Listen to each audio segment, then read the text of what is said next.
ಎಲ್ಲರಿಗೂ ನಮಸ್ತೆ. ಯಾರಿಗೂ ಆಗಲಿ ಯಾರಿಗೇ ಆಗಲಿ ಯಾವುದೇ ಉದ್ದೇಶಗಳಿಂದ ಯಾರು ಏನು ಇದು ಮಾಡಲೇಬೇಕು ಅಂತ ಯಾರು ತಪ್ಪು ಮಾಡಲ್ಲ. ಸೊ ನಾನು ಪ್ರತಿ ಹಂತದಲ್ಲೂ ಪ್ರತಿ ಸಿನಿಮಾಗಳಲ್ಲೂ ಸಾಂಗ್ಗಳು ಬರ್ತೀನಿ. ದೇವ್ರ ಬಗ್ಗೆ ಸಾಂಗ್ ಬರ್ತೀನಿ, ಲವ್ ಬಗ್ಗೆ ಸಾಂಗ್ ಬರ್ತೀನಿ, ಮದರ್ ಬಗ್ಗೆ ಸಾಂಗ್ ಬರ್ತೀನಿ, ಅಣ್ಣ ತಮ್ಮ ಬಗ್ಗೆ ಸಾಂಗ್ ಬರ್ತೀನಿ. ಪ್ರತಿ ಹಂತದಲ್ಲೂ ಬೇರೆ ಬೇರೆ ಬೇರೆ ಬೇರೆ ಕಂಟೆಂಟ್ ಸಾಂಗ್ ಬರ್ತೀನಿ. ತುಂಬ ಪ್ರೀತಿ, ತುಂಬ ಪ್ರೋತ್ಸಾಹಿಸಿ ನನ್ನ ಈ ರೇಂಜ್ಗೆ ತಗೊಂಬಂದು ನಾನು ಎಲ್ಲರೂ ನನ್ನ ಸಾಂಗ್ಗಳ ಪ್ರೀತಿಯಿಂದ ಕೇಳಿ ಗೆಲ್ಸಿದ್ದೀರಾ. ಪ್ರೇಮ್ ಸಿನಿಮಾ ಬರ್ತದೆ ಅಂತಂದರೆ ಏನು ಸಾಂಗ್ ಜೋರಾಗಿ ಮಾಡಿರ್ತಾನೆ ಅನ್ನೊಂದು ತುಂಬ ಕುತೂಹಲ ಇಟ್ಕೊಂಡು ತುಂಬ ಅದರಿಂದ ಕಾಯ್ತಿರ್ತೀರಾ. ಸೊ ಅದಕ್ಕೆಲ್ಲ ನಾನು ಯಾವಾಗಲೂ ನನ್ನ ಕೊನೆ ಉಸಿರಿರೋರು ನಿಮ್ಗೆ ಚಿರುಣಿಯಾಗಿರ್ತೀನಿ. ಬಟ್ ಈ ಸಾಂಗ್ ಬರೆದಾಗ ನಾನು ನನ್ನ ದೃಷ್ಟಿಕೋನದಲ್ಲಿ ನಾನು ಬರೆದೆ. ಒಂದು ಬಾಟ್ಲು, ಒಂದು ಉಪ್ಪಿನಕಾಯಿ, ಸೊ ಇದನ್ನ ಕಂಟೆಂಟ್ ಇಟ್ಕೊಂಡು ನಾನು ಬರೆದೆ. ಒಂದು ವರ್ಡ್ನ ತೆಗೆದು ಹಿಂದೆ ಹಾಕ್ಬೋದಾಗಿತ್ತು, ಬಾಟಲ್ನ ಮೇಲೆ ಎತ್ತಿ ಅಂತ ಹಾಕ್ಬೋದಾಗಿತ್ತು. ನನಗೆ ಕುತೂಹಲ ಇರಲಿ ಅಂತ ತಗೊಂಬಂದಲ್ಲಿ ಎಂಡಲ್ ಆಗ್ತೆ.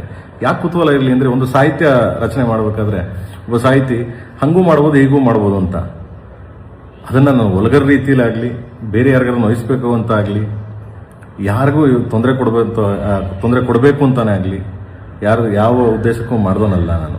ಯಾಕಂದ್ರೆ ಇವತ್ತಿನವರೆಗೆ ನಾನು ಮಾಡಿಲ್ಲ, ನಂಗೆ ಸಾಯೋವರೆಗೂ ನಾನು ಮಾಡೋದು ಇಲ್ಲ, ನನಗೆ ಅದು ಅವಶ್ಯಕತೆಯೂ ಇಲ್ಲ ನನಗೆ.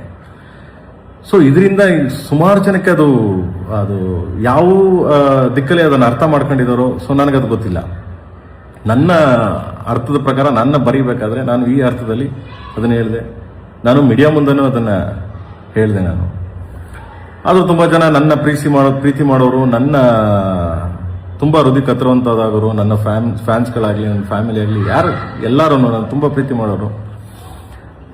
ಸೊ ಕೆಲವ್ರಿಗದು ಹರ್ಟ್ ಆಗಿರ್ಬೋದು, ಕೆಲವ್ರಿಗದು ನನ್ನಿಂದ ಪ್ರೇಮ್ ಈ ಥರನ, ಪ್ರೇಮ್ ಹಿಂಗೂ ಬರೀತಾನ ಅಂತ ಕೆಲವರೆಲ್ಲ ಕೇಳಿದ್ರು.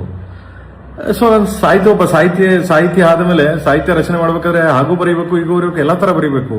ಬಟ್ ಹಂಗನ್ಬಿಟ್ಟು ಕೀಳು ಭಾವನೆಯಲ್ಲಿ ಯಾರ್ದು ಕೀಳು ಮಟ್ಟದ ಸಾಹಿತ್ಯಗಳನ್ನ ಬರೀಬಾರ್ದು. ಬಟ್ ಇದನ್ನು ನನ್ನ ದೃಷ್ಟಿಕೋನದಲ್ಲಿ ನಾನು ಬಾಟಲ್, ಉಪ್ಪಿನಕಾಯಿ ನಿಮ್ಗೆ ಅವಾಗಲೇ ಹೇಳಿದೆ ನಾನು. ಸೊ ಬಾಟಲ್ನ ಮೇಲೆ ಎತ್ತಿ ತೊಟ್ಟಿಗೆ ತಂಗೊಳಗೆ ಇಳಿಸಿಂದೆ ಸೀಸ ಬಾಟಲ್ ಅದು.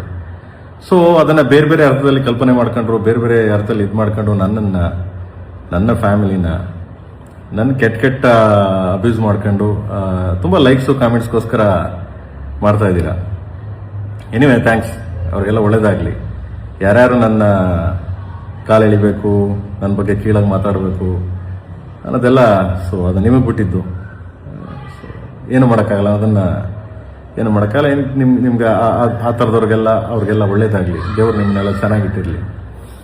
ನಾನು ಯಾರಿಗೂ ಈ ಸಾಂಗ್ ಬರೆದಿದ್ದು ಯಾರಿಗೂ ನೋಯಿಸ್ಬೇಕು, ಯಾರಿಗೂ ಹರ್ಟ್ ಮಾಡಬೇಕು, ಯಾರಿಗೂ ತೊಂದರೆ ಕೊಡಬೇಕು ಅಂತೇನು ನನಗೆ ಅವಶ್ಯಕತೆ ಇಲ್ಲ. ಹಂಗೇನಾದರೂ ನಿಮ್ಗಳಿಗೆ ಹರ್ಟ್ ಆಗಿದ್ರೆ, ಹಂಗೇನಾದರೂ ನಿಮ್ಗಳಿಗೆ ನನ್ನಿಂದ ನೋವಾಗಿದ್ರೆ, ಸೊ ಕ್ಷಮೆ ಇರಲಿ, ಕ್ಷಮಿಸಿ ಅಂತ ಕೇಳ್ತೀನಿ ಎಲ್ಲರಿಗೂ. ಆ್ಯಂಡ್ ಯಾಕೆಂದರೆ ನಾನು ಕ್ಷಮೆ ಕೇಳೋದು ತಪ್ಪೇನಿಲ್ಲ ನನಗೆ. ಏನಕ್ಕೆ ಇನ್ನೊಬ್ರಿಗೆ ಹರ್ಟ್ ಮಾಡಿ ಅದರ ಮೇಲೆ ನಾನು ಹೋಗಿ ಜೀವನ ಮಾಡೋದಾಗಲಿ, ಅದರ ಮೇಲೆ ನಾನು ಹೋಗಿ ಇನ್ನೊಂದು ಕೋಟೆ ಕಟ್ಟೋದಾಗಲಿ ನನಗೆ ಅವಶ್ಯಕತೆನೇ ಇಲ್ಲ.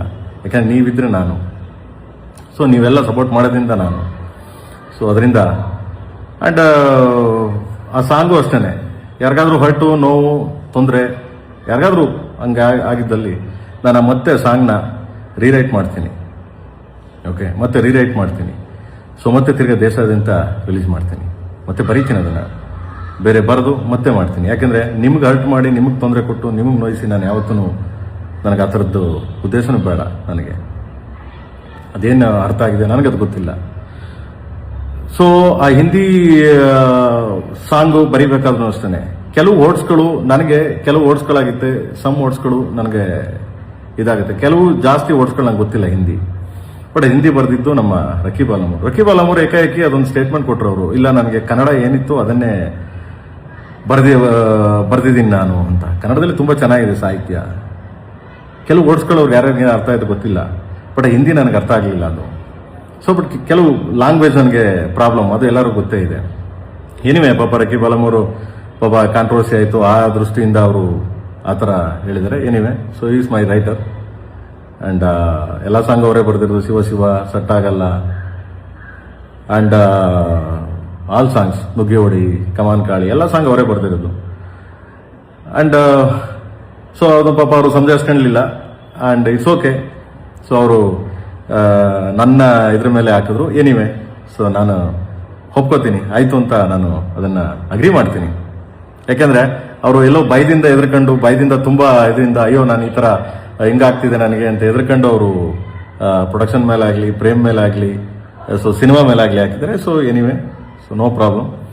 ಆ್ಯಂಡ್ ನೂರ ಅಷ್ಟೇ, ನೂರವರು ಬಂದ್ಬಿಟ್ಟು ಸಿನಿಮಾ ಮಾಡಬೇಕಾದ್ರೆ ನೂರವ್ರು ಮಾತಾಡಿರೋದು ರಿಯಲಿ ನನಗೆ ತುಂಬ ತಪ್ಪದು. ಯಾಕೆಂದ್ರೆ ಯಾವುದೇ ಕಲಾವಿದ ಆಗಲಿ, ಯಾರೇ ಆಗಲಿ, ಒಂದು ಸರಿ ಸಿನಿಮಾ ಮಾಡ್ಬೇಕಾದ್ರೆ, ಒಂದು ಸರಿ ಕಮಿಟ್ ಮಾಡಾಕ್ಬೇಕಾರೆ ಸಾಂಗ್ ಕೇಳ್ತಾರೆ, ಸಾಹಿತ್ಯ ಕೇಳ್ತಾರೆ, ಆಮೇಲೆ ಅವ್ರ ಎಕ್ಸ್ಪ್ರೆಷನ್ ಹೆಂಗೆ ಬರುತ್ತೆ. ಸಾಹಿತ್ಯ ಗೊತ್ತಿಲ್ಲ, ಎಕ್ಸ್ಪ್ರೆಷನ್.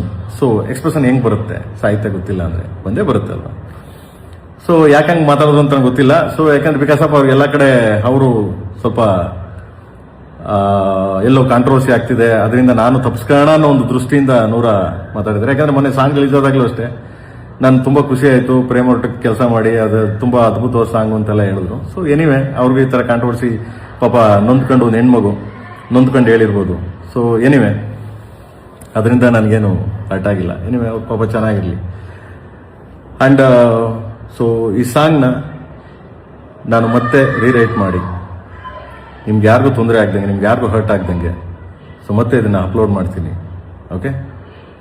ಆ್ಯಂಡ್ ಯಾರಿಗಾದ್ರೂ ನಿಮ್ಗೆ ಹರ್ಟ್ ಆಗಿದ್ರೆ, ಸೊ ಯಾರಿಗಾದ್ರೂ ನನ್ನಿಂದ ನಿಮ್ಗೆ ತೊಂದರೆ ಆಗಿದ್ರೆ, ನನ್ನಿಂದ ನಿಮಗೆ ನೋವಾಗಿದ್ರೆ, ಸೊ ಕ್ಷಮೆ ಇರಲಿ.